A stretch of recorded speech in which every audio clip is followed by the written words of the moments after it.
In today's video, we're going to be discussing whether or not Mirandus will be rewarding for the average gamer, or if it'll be like most other crypto games and only benefit the top few holders. But before we get into today's video, I'd really appreciate it if you guys would like and subscribe.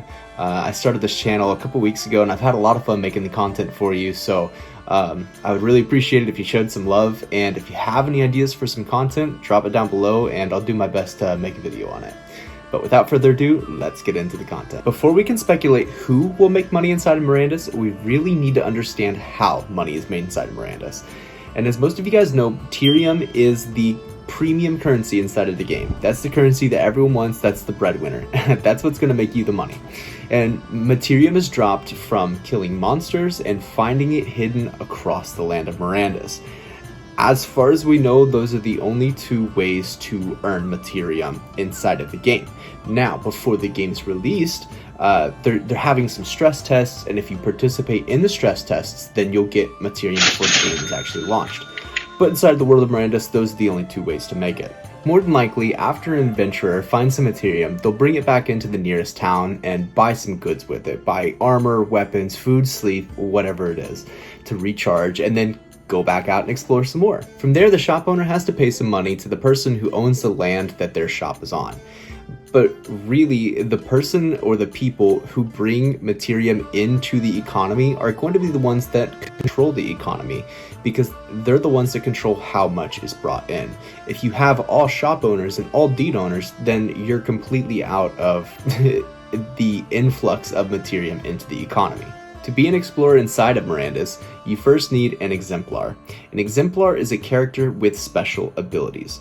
There will eventually be some free-to-play characters, but as of right now, you need an exemplar to play in the Mirandus playtests and the permanently playable version coming, we're thinking, at the end of this year. Currently, the floor for an exemplar is around $200 to $300, depending on the deal that you get, but you can go all the way up to almost 10,000 for some of the high-end exemplars that'll give some really good battle benefits. Now, I know some of you are thinking, that's a lot of money, because that is a lot of money.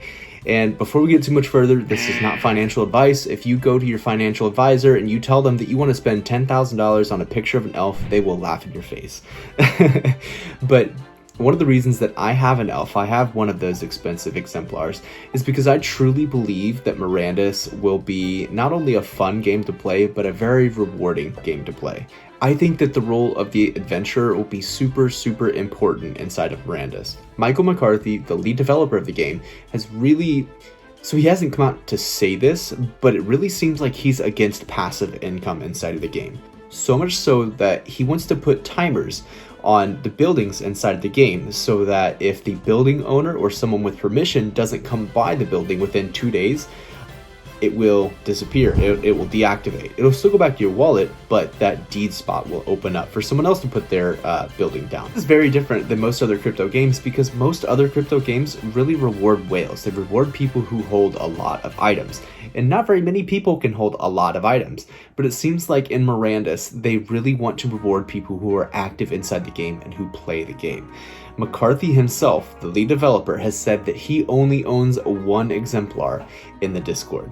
He owns an elf. So if that doesn't give some confirmation as to you don't need a bunch of stuff inside the game, I don't know what else will. Though that's not to say owning a lot of things inside the game won't be beneficial, especially since renting will be a thing for exemplars. It won't be implemented when the game's first out, but eventually renting exemplars will be an option.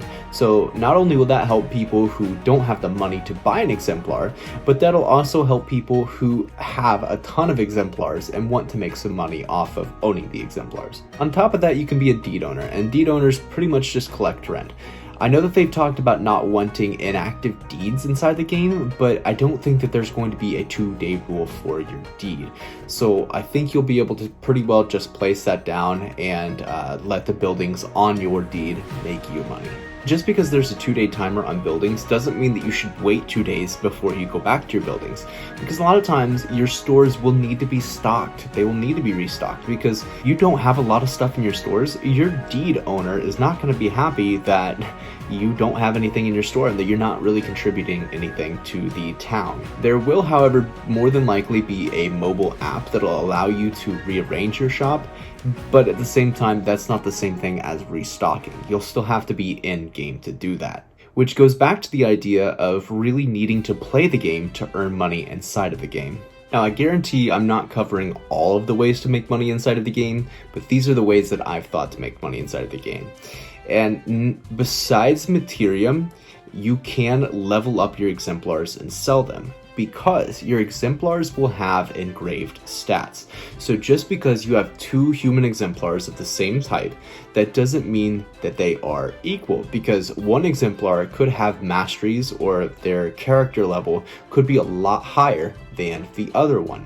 And I really believe that since this game is highly incentivized to do well in and have high level to do high level stuff to earn more Materium, that was a lot, but I really believe that having high level characters inside the game will be very important. So leveling up these exemplars and selling them on the market, I think will be a very lucrative job for some people. I know I've mentioned this in previous videos, but death in this game is going to be really scary and really detrimental. If you die, you're going to lose experience points and mastery points. So having high level exemplars will be a rare thing. So if you see a high level exemplar in the game, you know that they've done well, and you know that they're going to be making a lot of Materium inside of the game. Now, these are just my opinions on why I think being a player inside of the game will be very beneficial, as opposed to just holding a lot of items inside of the game. I really do believe that being a player inside of Mirandus will be very beneficial. If you've made it this far into the video, I really want to thank you guys for watching. I put a lot of time into these little 6, 7, 10-minute videos. So if you enjoyed it, I'd really appreciate it if you would drop it a like, and also let me know in the comments what you're excited for in Mirandus and how you plan to make money inside of the game. Regardless, thank you guys so much for watching. I appreciate you, and I'll see you in the next one. Peace.